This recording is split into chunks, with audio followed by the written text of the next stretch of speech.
하나님께서 우리에게 주시는 말씀 같이 보겠습니다. 빌립보서 2장 5절에서 11절까지 말씀입니다. 제가 받들어서 읽겠습니다. 너희 안에 이 마음을 품으라. 곧 그리스도 예수의 마음이니 그는 근본 하나님의 본체시나 하나님과 동등됨을 취할 것으로 여기지 아니하시고 오히려 자기를 비워 종의 형체를 가지사 사람들과 같이 되셨고 사람의 모양으로 나타나사 자기를 낮추시고 죽기까지 복종하셨으니 곧 십자가에 죽으심이라.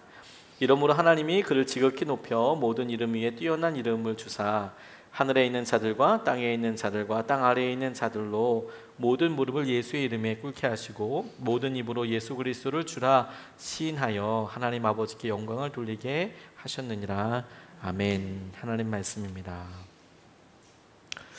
하나님께서 우리 빌립보서 말씀을 통해서 우리에게 기도하게 하시고 또 우리에게 회복하게 하시는 기쁨에 대해서 우리가 같이 이 시간에 기도하면서 누리고 싶습니다. 오늘 본문 말씀을 통해서 하나님이 하나님의 영광에 대하여 우리가 하나님 아버지 영광을 위해 살아가는 것에 대해서 또 기도하게 하시고 우리가 새롭게 좀 붙잡을 수 있으면 좋겠습니다.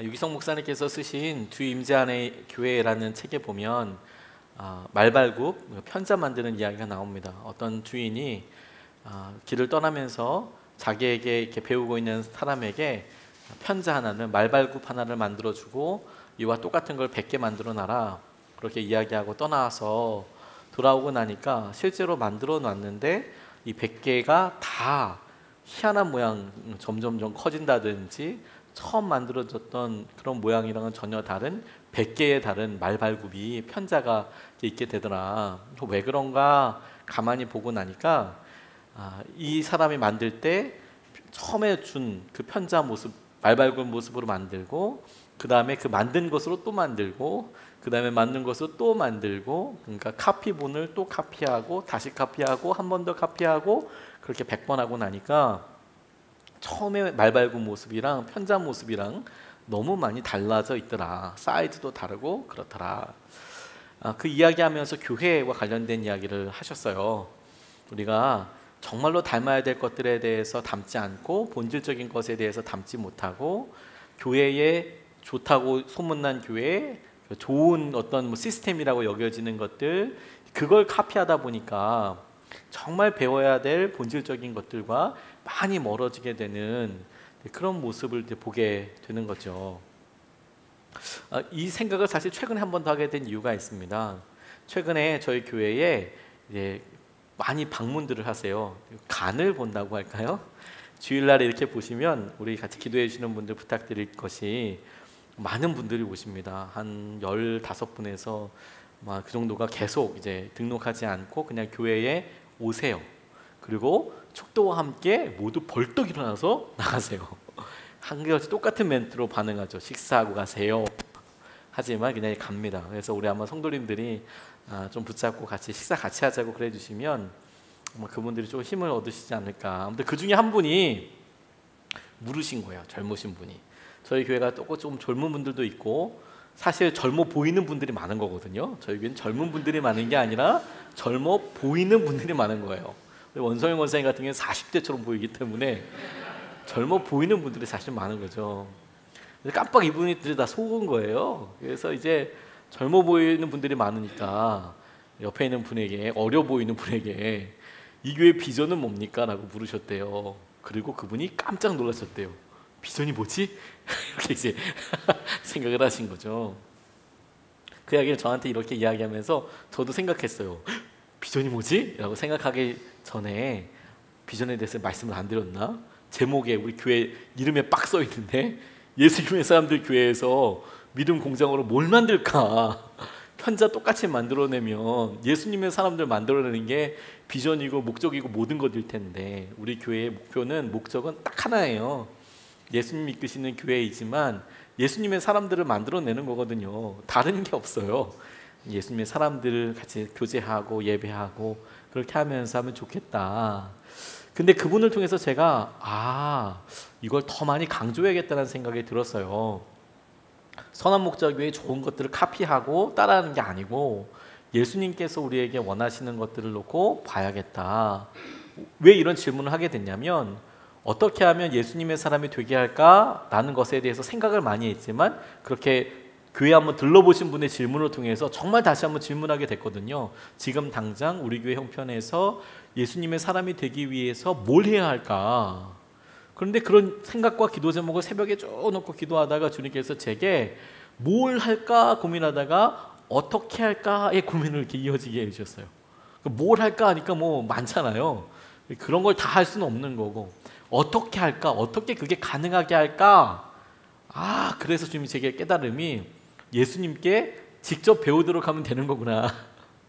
왜냐하면 제가 뭔가를 가르치려거나 이렇게 하면 어쩔 수 없이 제가 가르치는 게 되지 않습니까?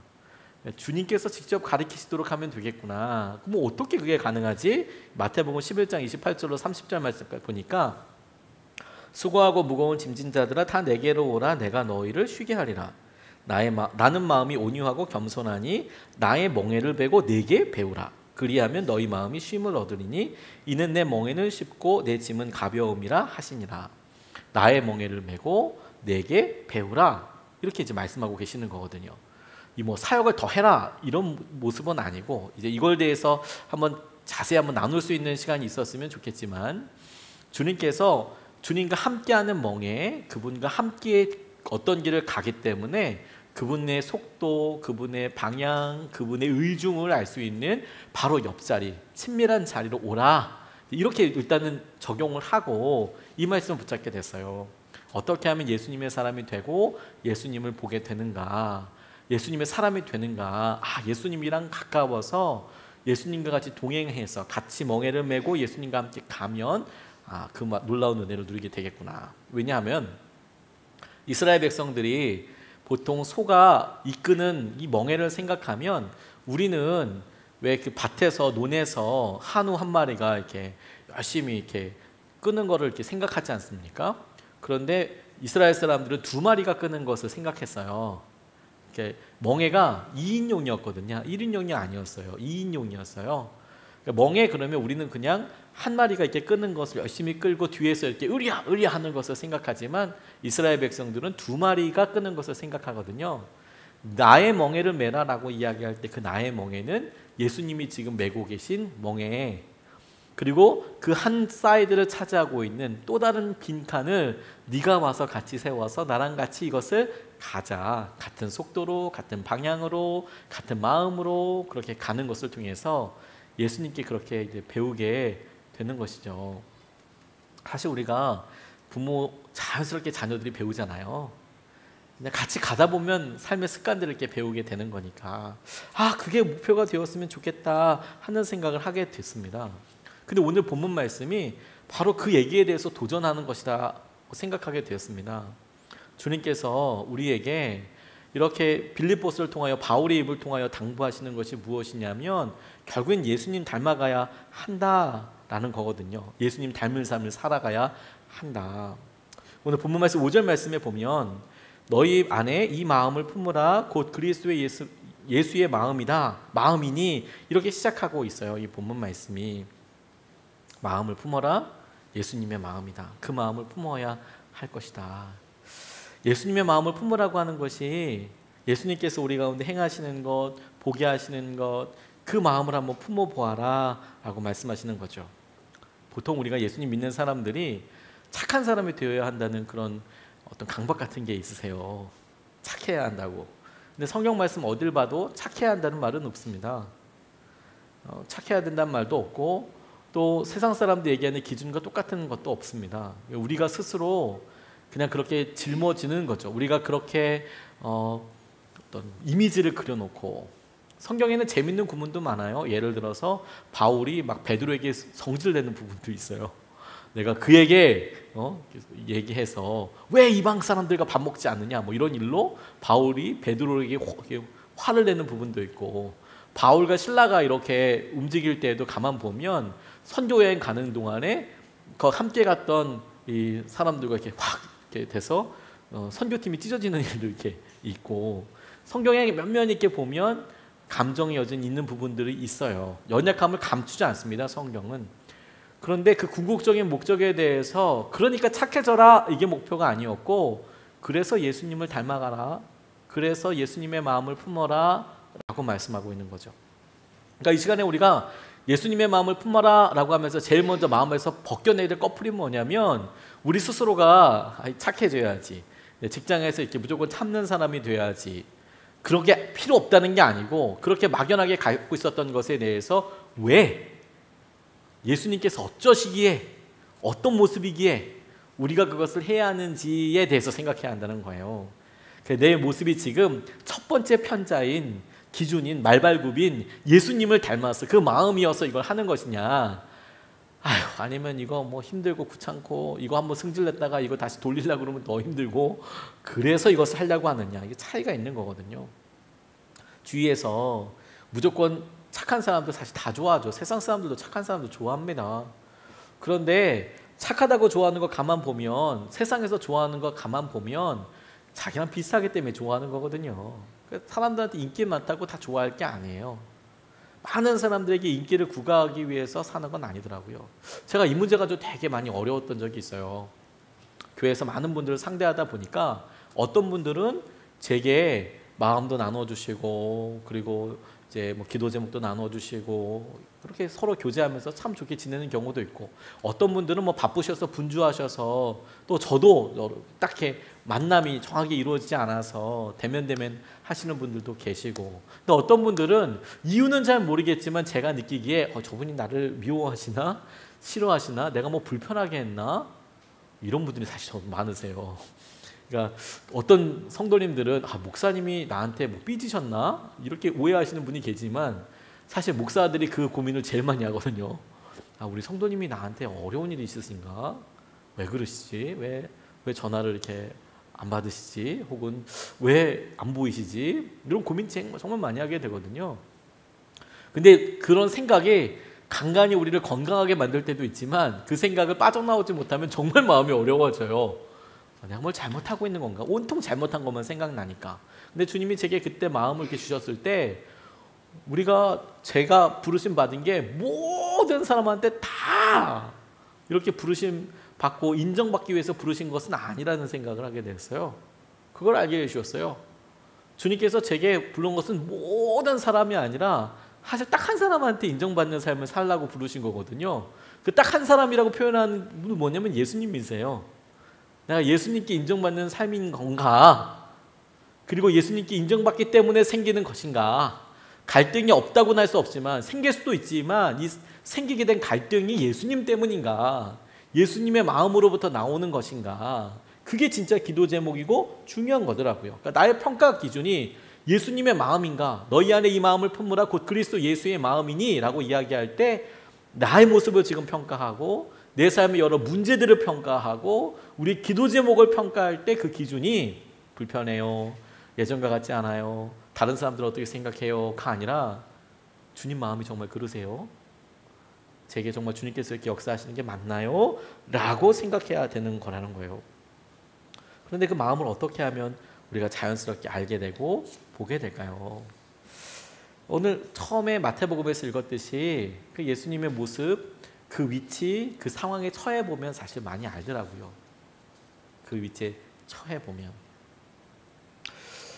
저는 교회에서만 열심히 신앙생활하는 것이 건강하다고 생각하지 않습니다. 왜냐하면 여러분들의 대부분은 가정에서 보내시고 직장에서 보내시지 않습니까? 진짜 크리스천은 직장에서, 가정에서 믿음대로 말하고 믿음대로 생각하고 결단하는 사람이 진짜 크리스천이죠. 그리고 어떻게 보면 이 일주일 동안의 예배 시간들이 우리가 일종의 믿음을 이렇게 조율하는 시간이에요. 악기를 보면 이 악기가 쉽게 음이 변하거든요. 온도만 조금 변해도 바이올린 같은 경우엔 음이 미세하게 변해요. 그래서 잘 연주하는 사람일수록 그거에 민감하게 바꿔주고 다시 조율을 하거든요. 우리가 믿음 생활을 하면서 예배 가운데 주님의 말씀과 기준대로 이렇게 맞춰보는 거예요. 내가 지금 어떤 모습인지, 어떻게 가고 있는지 그렇게 맞춰보는 거거든요. 근데 그렇게 하는 이유가 뭐냐면 세상에서 진짜, 가정에서 진짜 믿음대로 말하려고 하는 거거든요. 근데 그 위치에, 주님께서 계신 위치에 있어 보면 내가 주님 마음을 알게 되더라. 이문미 선교사님이라는 분의 원래 영어 이름이 유니스라는 이렇게 쓰시거든요. 유니스라는 이름으로 이렇게 하고 있는데 케냐에서 사역하시지 않습니까?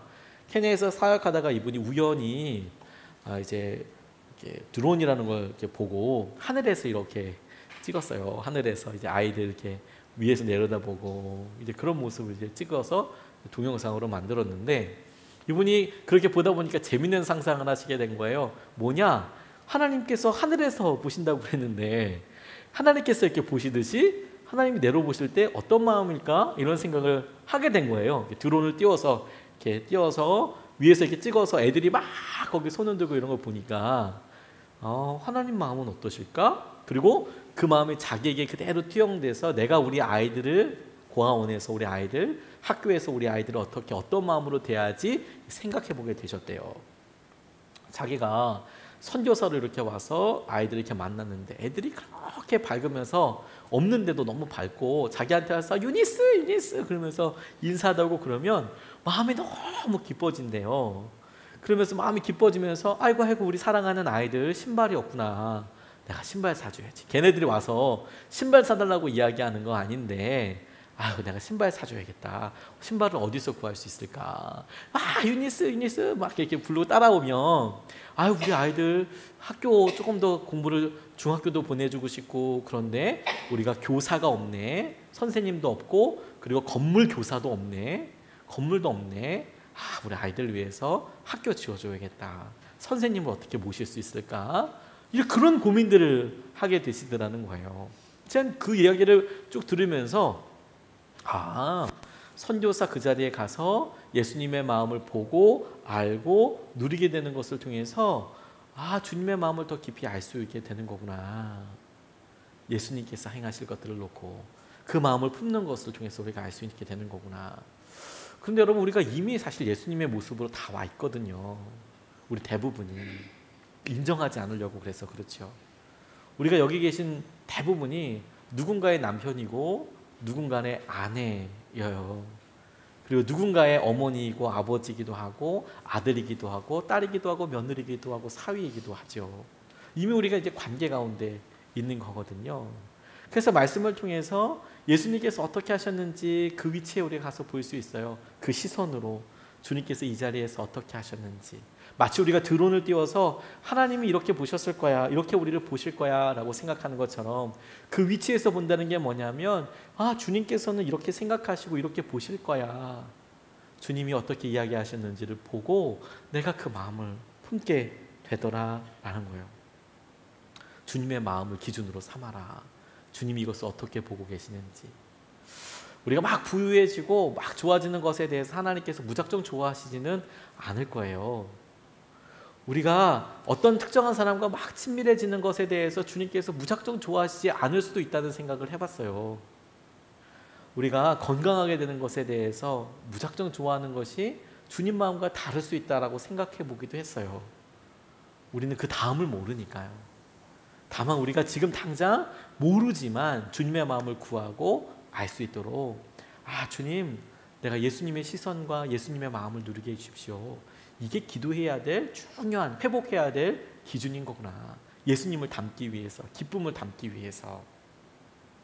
두 번째로 우리가 좀 붙잡고 예수님께서 보여주셨던 모습을, 바울의 고백을 통해서 알 수 있는 게 무엇이냐면 예수님께서 보여주셨던 것이 순종이었다는 거예요.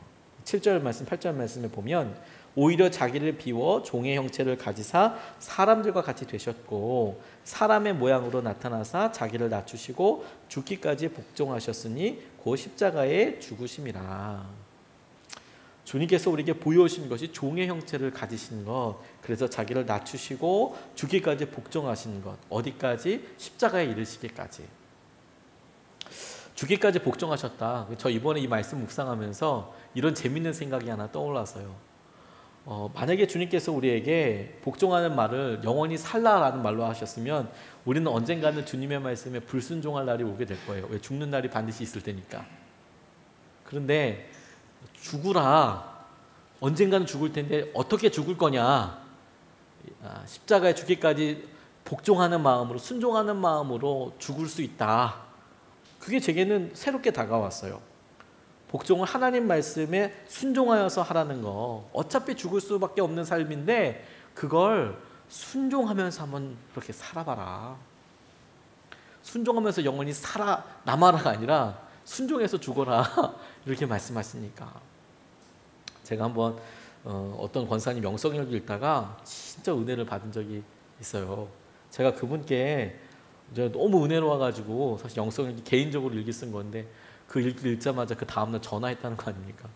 제가 일기 그것 좀 다른 사람들한테 좀 읽어도 줘도 됩니까?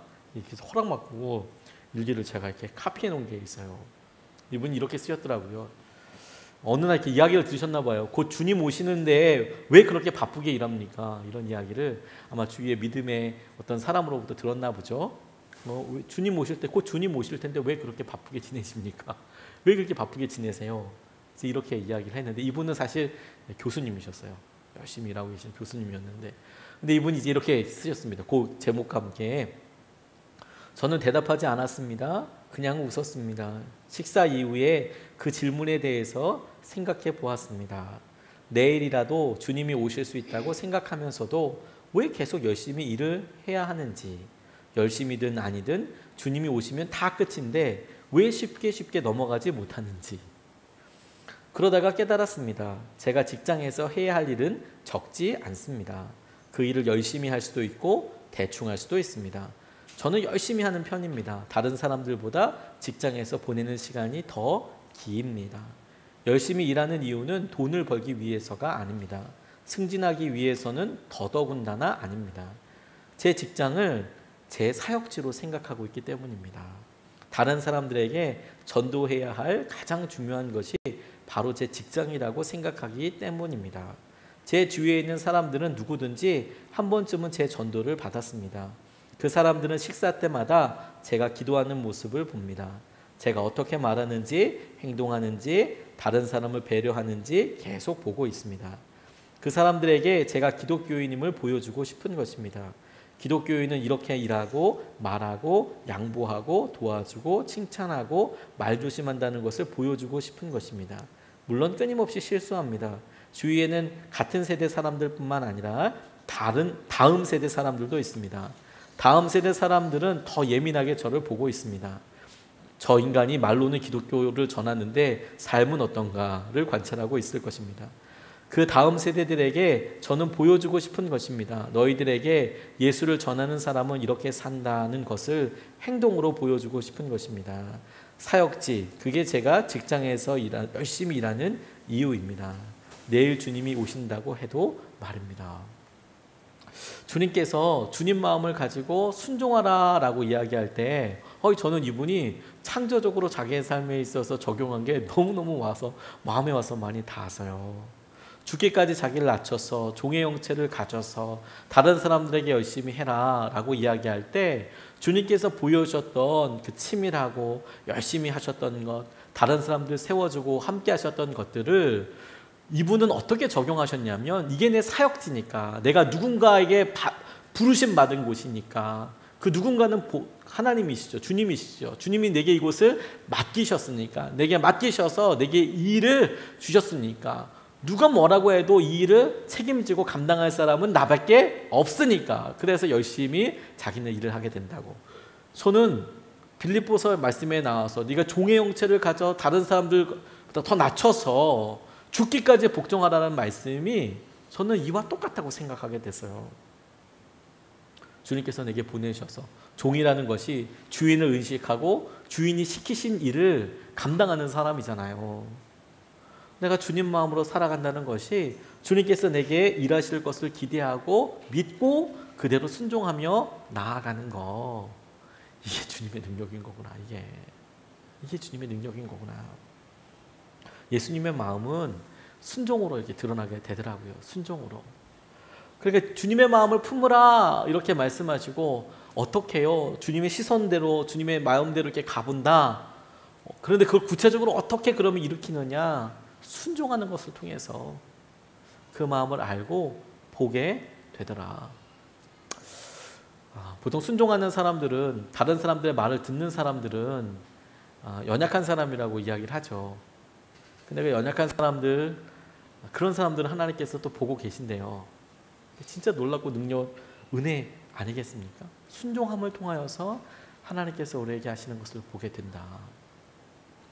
말 잘 듣는 사람이 이유가 주님 때문이라고 한다면 그게 진짜 멋있는 거 아니겠습니까? 내가 다른 사람들에게 친절하게 된 것이, 내가 지금 받고 있는 고난이, 어려움이, 불편함이 주님 때문이라고 이야기한다면 종의 형체를 가져서 죽기까지 십자가에서 참으신 그 은혜가 사실 우리 가운데 그대로 드러나고 있는 거거든요.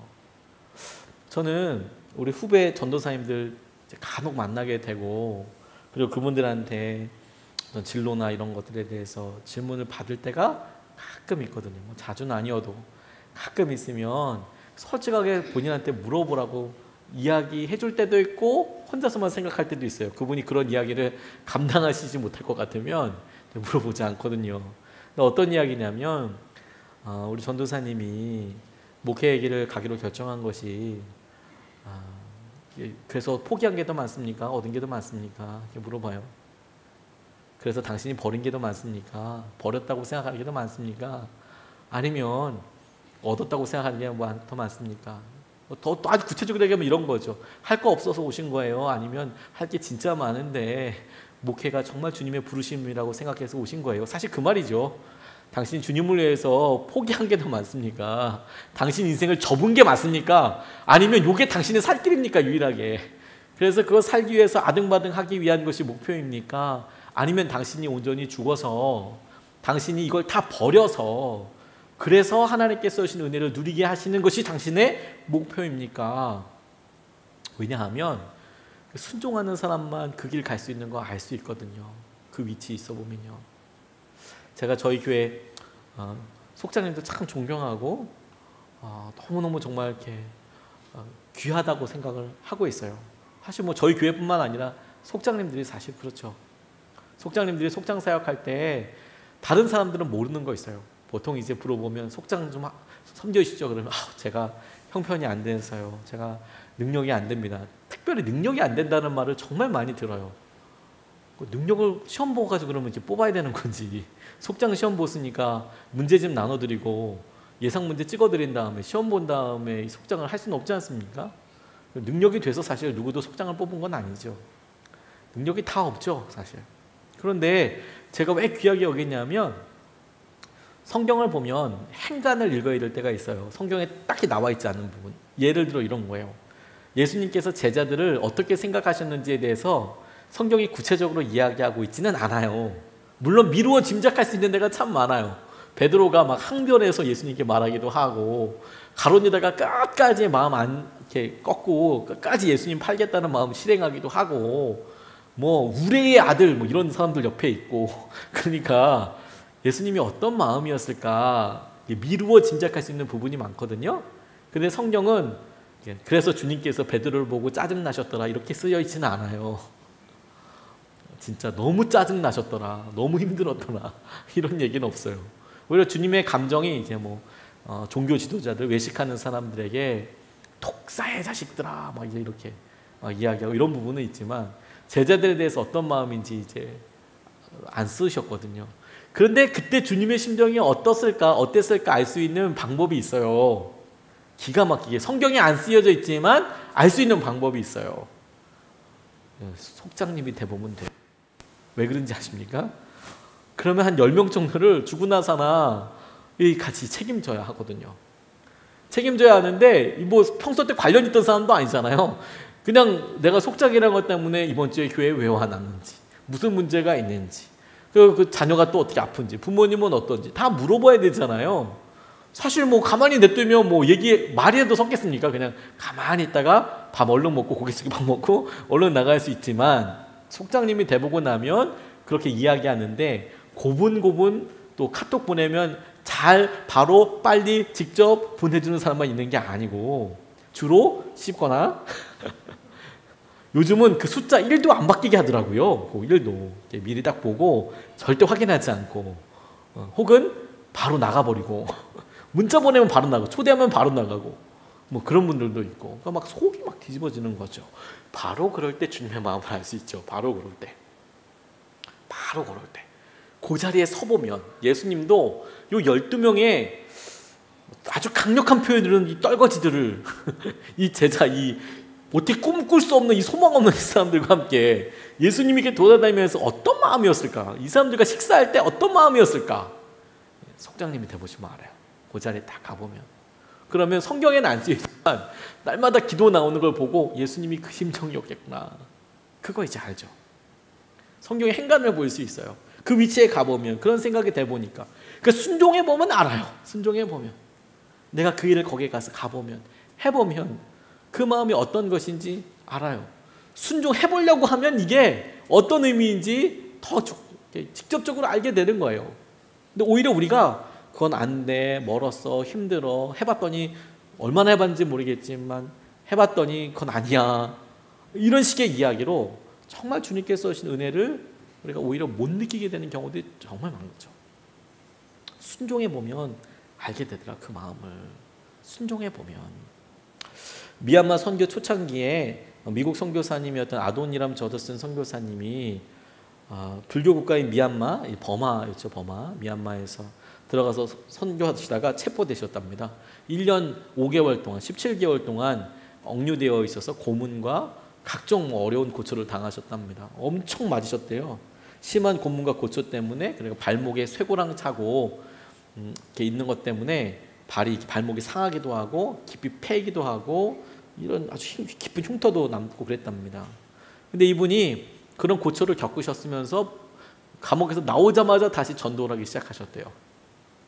그런데 처음에 감옥에 들어가기 전까지는 사람들이 그렇게 관심도 없고, 그런데 이 감옥에 한번 갔다 오고 나니까 사람들이 마음을 열기 시작하더래요. 근데 이유가 뭐였냐면, 백인이 이 정도로 고생을 하면서까지 전하는 예수라면 반드시 그 종교에 진리가 있을 것이 틀림없다, 이런 생각이 이 사람들한테 들었대요. 또 백인, 그 버마 사람들 입장에서는 우린 동양인들이잖아요. 근데 저 백인이 여기까지 와서, 자기네 집도 아니고 여기까지 와서 저렇게 마저 가며 힘들어하며, 다리는 저렇게 거의 힘들어 저렇게 살아가며 하는 거 보니까 저 뭔가 있는가 보다. 뭔가 있는가 보다. 우리는 결과들, 열매들 때문에 사람들이 변화될 거라고 생각 참 많이 하잖아요. 근데 그거는 반만 맞아요. 성공이 열매만은 아니거든요. 사실은 우리 가운데 있는 흔적이, 우리 가운데 있는 아픔의 터널들이, 그게 주님에 대한 울림이 되게 하는 거거든요. 지금은 이제 교인이 되셨지만, 크리스천이 되셨지만, 예전에 이어령 박사님께서 교회들에서 이렇게 강연하시면서, 그때 설교가 아니죠, 크리스천이 아니었으니까, 강연하시면서 본인이 아주 힘주어서 이런 이야기 하셨습니다. 내게 자기가 정서상 불교나 다른 종교들도 공부해 봤는데 자기는 정서상 불교 아닌 것 같고, 다른 종교는 더더욱 아닌 것 같고, 만약에 내가 종교를 갖는다면 기독교를 갖게 될 것 같다. 그때는 예수님을 믿기 전이었으니까. 지금은 교회 열심히 다니고 계십니다. 내가 그때는, 내가 만약에 내가 종교를 선택한다면 기독교를 선택할 것 같다. 그런데 내가 교회를 나가고 싶은데 나한테 교회를 소개시켜 주는데 그 교회를 뭐라고 이야기했냐면, 이어령 그 박사님이 강연장에서, 설교단에서 사람들 앞에 이야기하실 때, 그리스도의 흔적이 있는 교회에, 십자가 못자국이 있는 교회가 있다면 내게 소개시켜 달라고, 내가 그 교회 가겠다고. 사람들은 그 강의 보고 되게 그랬지만 사실 되게 창피하기도 하고 부끄럽죠. 골리앗이 마치 하나님의 군대가 어디 있어? 하나님 어디 있어? 그렇게 외치는 것처럼 십자가 흔적 있는 교회가 어디 있어? 라고 큰 소리로 외치고 있는데, 그래, 정말 십자가의 흔적이 있는 교회가 없어. 막 너무 마음이 무너지더라고요. 너무 마음이 무너지더라고요. 예수님의 사람들 교회가 그때 개척이 됐었어야 되는데, 그런 생각을 제가 지금. 순종하는 사람들 있잖아요. 사실 순종하기 때문에 우리는 마음속에, 제 기도 부탁, 이런 부탁 많이 하세요. 가정에서 참 많이 힘들어요. 예수님은 우리 가정만 믿는데 우리 가정이 제일 힘들어요.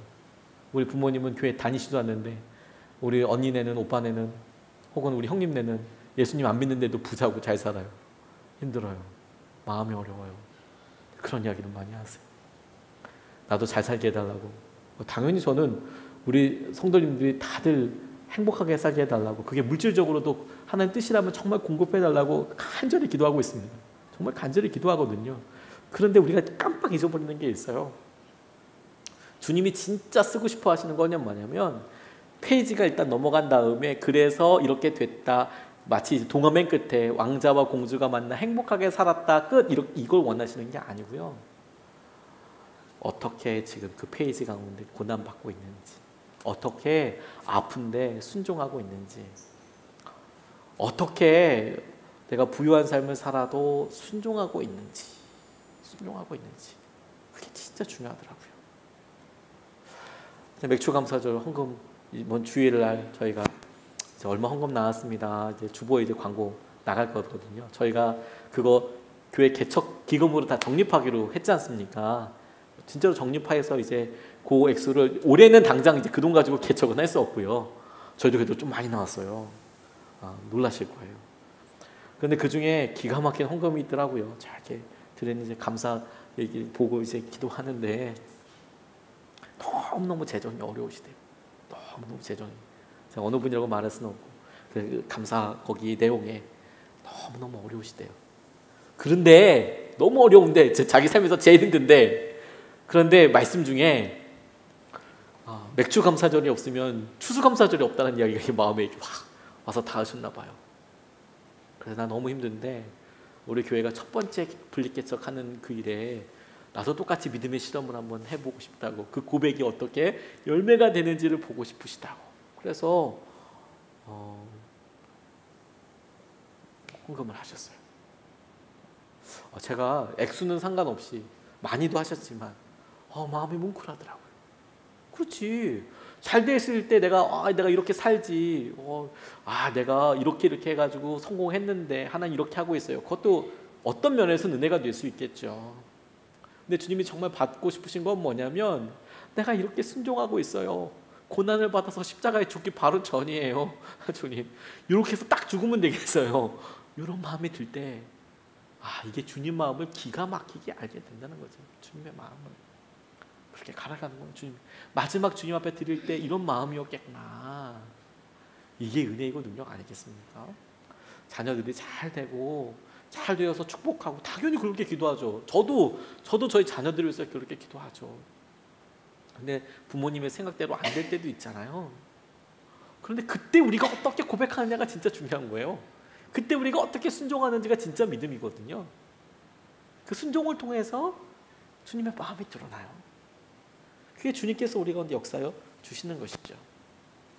주님께서 당신의 마음을 품어라, 바울을 통해서 우리에게 얘기하시고, 그 마음을 품는 방법 중요한 게 순종을 통해서 드러나게 되는데, 그런 순종을 통해서 나타나는 결과가 무엇이냐면 하나님 아버지의 영광이 드러나게 된대요. 이 영광이 드러나는 구체적인 방법은 9절로부터 11절까지 말씀이 이렇게 나와 있어요.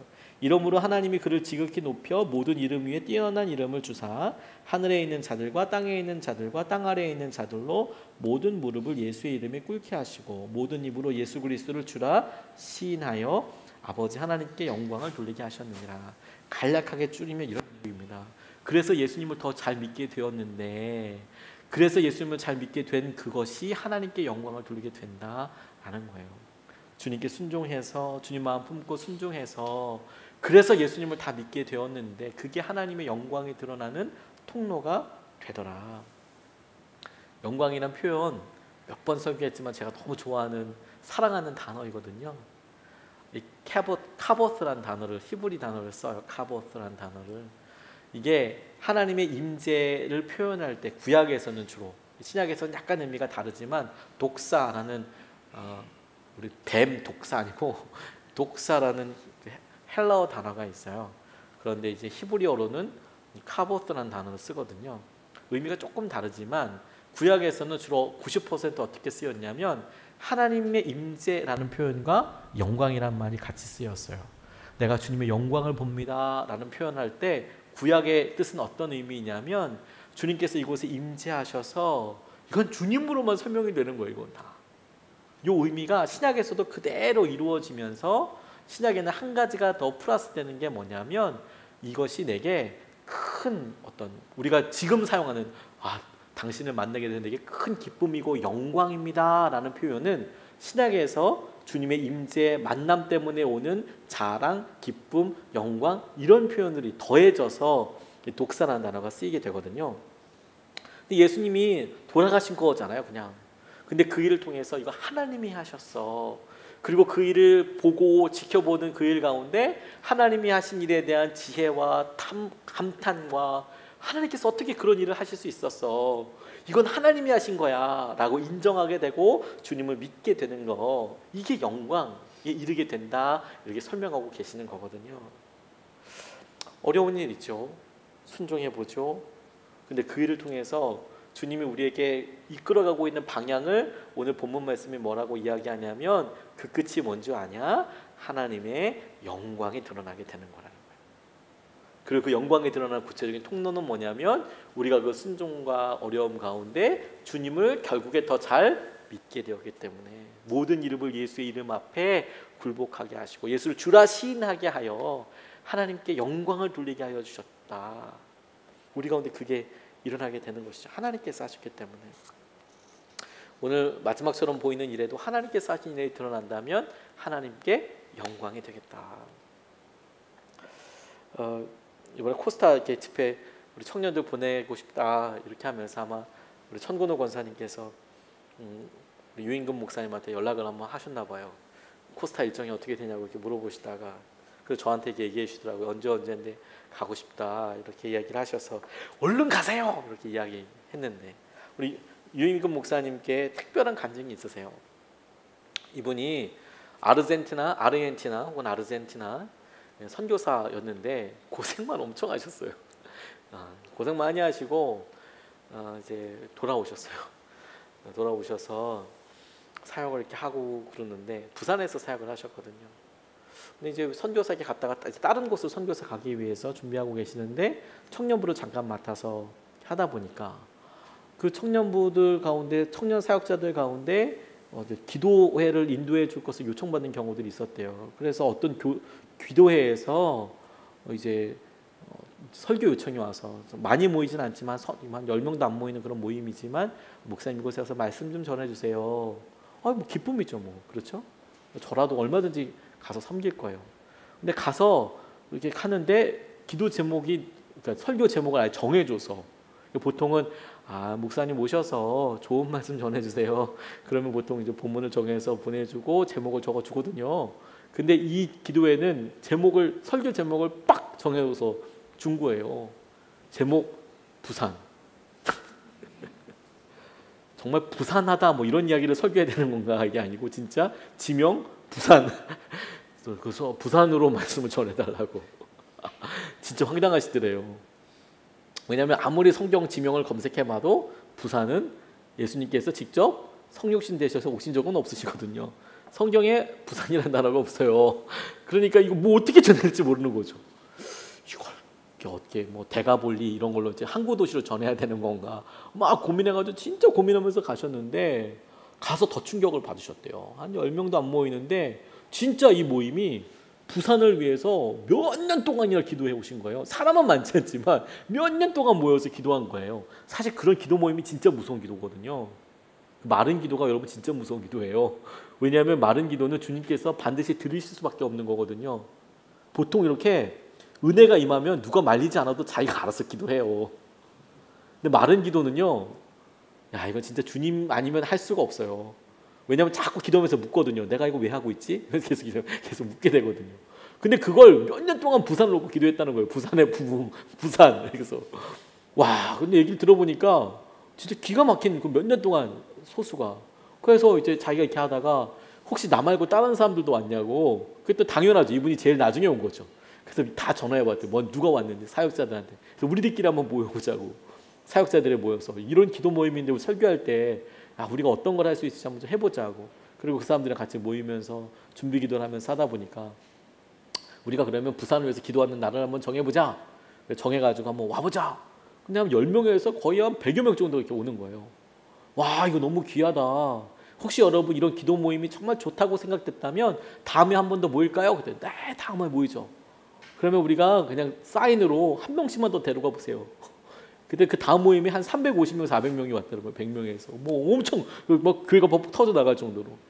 와, 너무 깜짝 놀라서. 그러면 우리 부산을 위해서 다 같이 기도하는 날짜 이렇게 해볼까요? 몇 명 올까요? 뭐 사람들이 막 이렇게 많게 기도가 되는 거죠. 그래서 사람들이 많이 올 거라고 생각하고 어디 가서 모이면 좋을까 이런 생각이 들었답니다.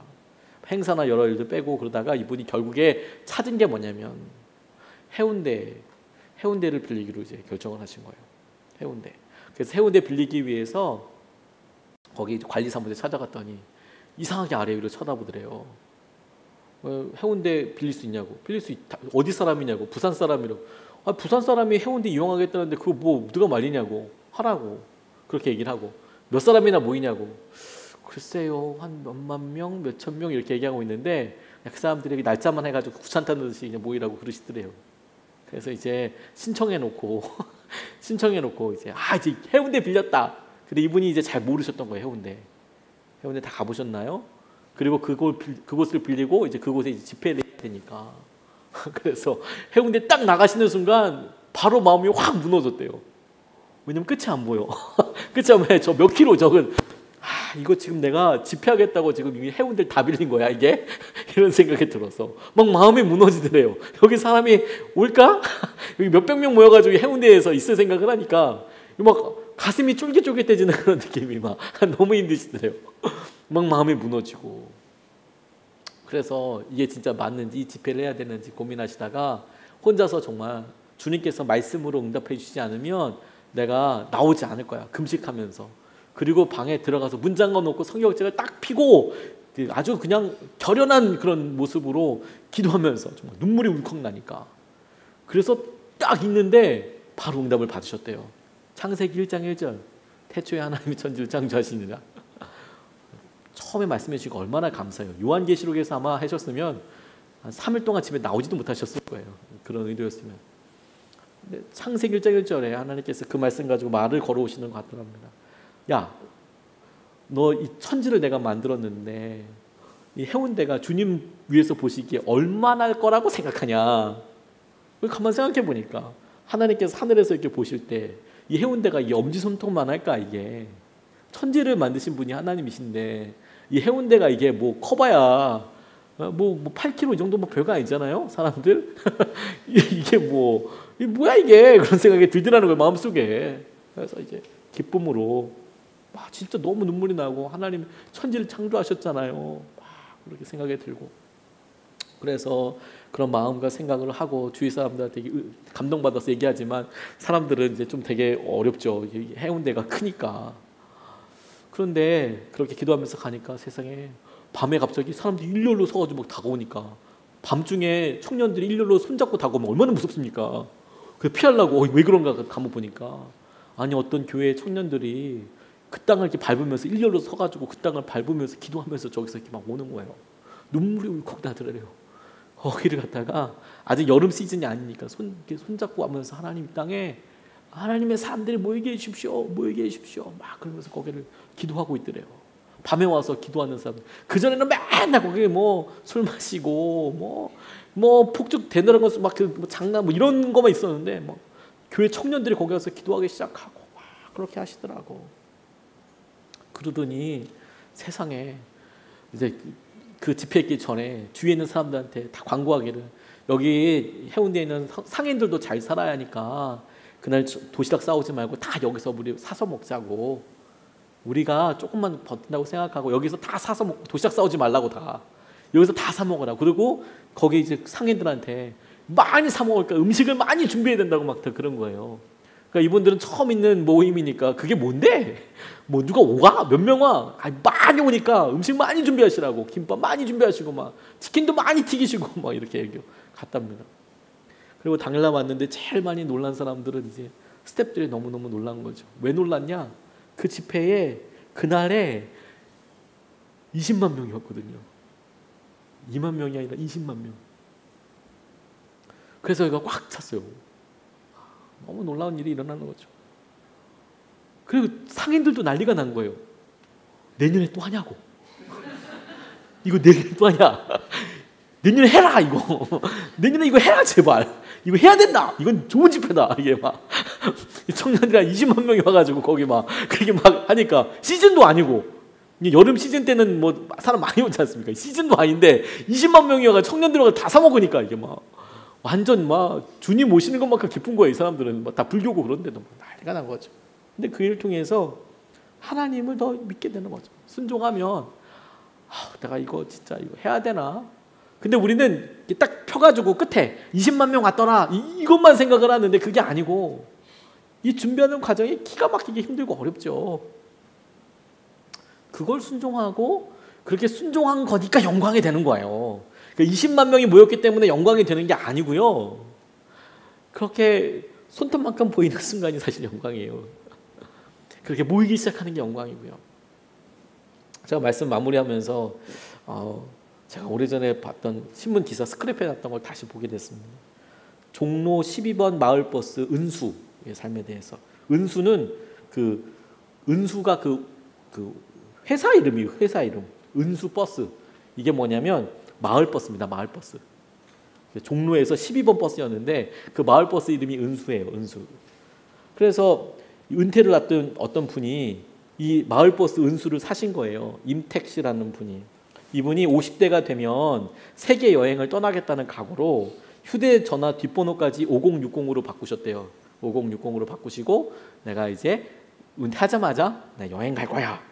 그리고 50대가 되자 은퇴를 6개월 앞두고 먼저 은퇴를 하시고 내가 이제 버스를 사신 거예요. 마을버스 은수를 사신 거예요. 초록색 마을버스. 우리 보통 보는 초록색 마을버스 있잖아요. 봉고차보다는 조금 크고 버스보다는 작은 그 마을버스 있지 않습니까? 그걸 사신 거예요. 그리고 세계를 여행하셔서 다닌 거예요. 그래서 초록색 마을버스 은수라는 새 이름을 얻고 세계 방방 먹고 다니는데 야 이게 진짜 기가 막힌 거죠. 무한한 능력을 보여주고 싶으셨대요. 은퇴 위기에 놓인 마을버스의 모습과 자기 모습이 너무 닮아 있더래요. 이 차가 왜 그러냐? 이게 10년 이상 탔는데 48만 킬로를 탔답니다. 48km가 아니고 48만 킬로. 사실 이 정도면 굉장한 거거든요. 48만 킬로는 사실 아무나 탈 수 있는 건 아닙니다. 이 48만 킬로 탄 이 버스를 딱 보는데 자기랑 너무 비슷한 것 같이 여겨지더래요. 이제 인생을 다 살아서 은퇴하려고 그러는데 이 버스를 딱 보니까 먹먹하게 감정이입이 확 되면서 내 모습이 진짜 똑같구나. 그래서 내가 이 버스랑 세계 여행을 하면서 무한한 능력을 보여줘야지 이런 생각이 들어서 이제 라틴 아메리카에서 남아메리카에서부터 이제 쭉 올라와서 이제 북아메리카, 미국, 캐나다 있는 데까지 이제 올라갈 계획을 세우신 거예요. 근데 이 버스가 우리나라 시내 교통 규정상 시속 60km 이상으로 달릴 수 없는 구조랍니다. 아예 밟을 수 없도록 제어 장치를 해놨어요. 마을버스니까 60km 이상 달릴 수가 아예 없는 거예요. 골목 다니는데 세게 달리면 어떡합니까? 그러죠. 그러니까 설계되어 있는데 이분이 여행 떠나기 전에 현대자동차연구소에 이 설정 좀 해제해달라고 60km 이상 달릴 수 있게 해달라고. 그런데 처음에는 시속 70km 달리면 엔진이 폭발할 것 같은 소리가 들리더래요. 이거 폭발하겠다 아마. 막 이런 막 소리가 드릴 돌아가는 소리가 엔진에서. 왜냐하면 이 차는 한 번도 70km를 달려본 적이 없으니까. 48만 km 다닐 동안에 한 번도 달려본 적이 없으니까. 근데 그 차를 직접 몰고 능력을 한번 자기 능력도 이 자동차의 능력도 실험해보고 싶으셨대요. 이분이 그렇게 기사를 썼더라고요. 자기가 돌아다니는데 안데스 산맥, 볼리비아의 포토시 이런 곳이 있나 봐요. 우유니 사막, 중남미 막 질주하면서 뉴욕 맨하튼까지 타임스퀘어까지 달려갔는데 이분이 감동하게 된 게 마추픽추나 티티카카호 이런 데가 있나 봐요. 그런 데를 갔던 게 감동이 아니더라는 거예요. 마추픽추나 그런데 티티카카호 이런 데 간 게 호수 이름인 것 같습니다. 그런데 간 게 하나도 그런 것도 감동이죠. 그 사람들 다 가는 돈 내고 가는 데잖아요. 근데 자기는 뭐가 진짜 감동이었냐면 10년간 48만 킬로미터를 달린 마을버스가 해발 4,600m를 넘어갔다는 사실이 기적으로 여겨졌대요. 왜? 이게 높다 보니까 일행 중 2명은 기절까지 했대요. 이게 호흡이 딸리니까. 근데 비행기도 그렇지만 자동차도 산소를 태워서 가는 거 알고 계세요? 엔진이 그냥 휘발유만 넣는다고 가는 게 아니고요. 이게 산소랑 같이 돼서 이게 기화해가지고 팡팡팡팡 해가지고 엔진이 돌아가는 거예요. 그런데 산 꼭대기에는 산소가 없잖아요. 4,600km면 그래서 성인 남자들이 막 이렇게 뻗어버리는 그러니까 4,600m면 한라산 2개보다 더 높은 거예요. 한라산 2개보다 더 높은 거예요. 한라산이랑 백두산이랑 더하면 뭐 대충 비슷해지나요? 후지산보다도 1,000m 높은 거예요. 근데 거기 공기가 없잖아요. 한 3,000m만 높으면 사람들 이거 마스크 쓰고 이렇게 인공호흡기 들고 다니거든요. 그러니까 이 차가 산소가 없는 그곳에 달달달달달달달달달 이렇게 그 언덕을 넘어갔다는 거예요. 자기는 정말 너무 쓰러지는 줄 알았대요. 자기 모습이랑 너무 똑같은 이 버스가 한계를 넘어가는 거예요. 한계를 넘어가서 막 이렇게 하는 것을 보고 자기가 너무 기쁘고 그런 경험을 하게 되더라고. 그러면서 이분 쭉 이런 글을 썼는데 저는 그런 생각했습니다. 어느 순간에 우리가 많이 낡았다, 힘들다, 할 수 없다라는 생각이 참 많이 들 때가 있지 않습니까? 꼭 나이 때문만은 아닌 것 같아요. 해봤는데 안 되더라. 기도 3년 했으면 됐지. 이거 안 되더라. 우리 믿음이 딱 한 48만 킬로미터 달린 그냥 시골에 있는 이런 마을버스 같은 느낌이, 봉고차이지만 이제 더 이상 사람 태우지 않고 채소나 흙 같은 거 퍼다니는 그런 시골에서만 쓰는 봉고차 같은 그런 느낌, 우리 믿음이 딱 그렇다는 느낌이 들 때 하나님께서는 그런 우리들을 불러주시고 존귀하게 당신의 일을 우리 쓰시잖아요. 마을버스 은수가 주인 한번 잘못 만나서 세계를 돌아다니고 4,600m 넘어가잖아요. 주님께서 우리에게 순종에 대해서 얘기하실 때 우리 중에 어떤 사람이 삶의 경험을 그렇게 많이 다 해봤겠습니까? 각양각색으로 평생 주부만 하신 분도 있고요, 평생 직장생활만 하신 분도 계세요. 평생 내 직업 하나 가지고 그래 만족하지는 못하더라도 알고지 하면서도 그래도 그것 가지고 계속 여기까지 오신 분들 대부분이잖아요. 근데 하나님께서 믿음 생활에 대해서, 복음에 대해서 얘기하실 때 이거 어떻게 해야 돼? 난 그거 못해요, 그거 안 돼요, 이런 수준이 아니라 나를 부르시고 나를 운전하시는 그분이 말도 안 되는 주님으로만 설명될 수 있는 일을 하시겠구나. 그게 좋은 차 벤츠 가지고는 4,600m 못 가겠습니까? 람보르기니는 못 가겠네요. 산길이니까. 좋은 차는 못 가겠습니까? 그거. 근데 우리가 가는 게 기적인 거죠, 사실.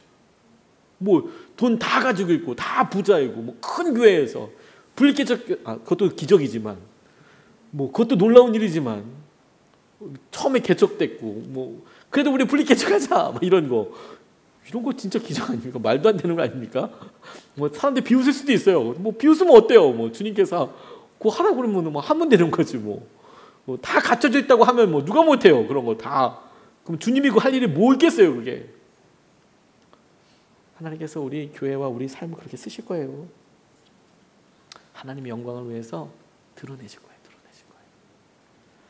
너희 안에 이 마음을 품으라. 곧 그리스도 예수의 마음이니 그는 하나님과 본체시지만 하나님과 동등됨을 취할 것으로 여기지 아니하시고 오히려 자기를 비워 종의 모습을 갖춰서 우리를 위하여 죽기까지 순종하여 주셔서 하나님의 영광을 위해서 보여주셨다고요.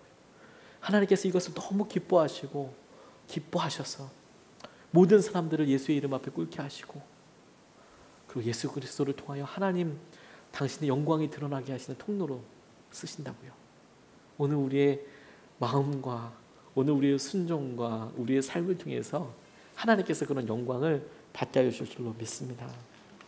예수님의 마음을 품겠다는 결단에서 순종을 통해서 이 나타난 결과는 아무리 작은 것이어도 우리의 삶이 아무리 보잘것없어 보여도 하나님의 영광을 드러내는 통로가 될 줄로 믿습니다. 말씀 붙잡고 기도하기 전에 찬양하고 같이 기도하고 싶습니다. 내는 주의 영광을 보내 우리 같이 찬양하고 같이 기도하시겠습니다.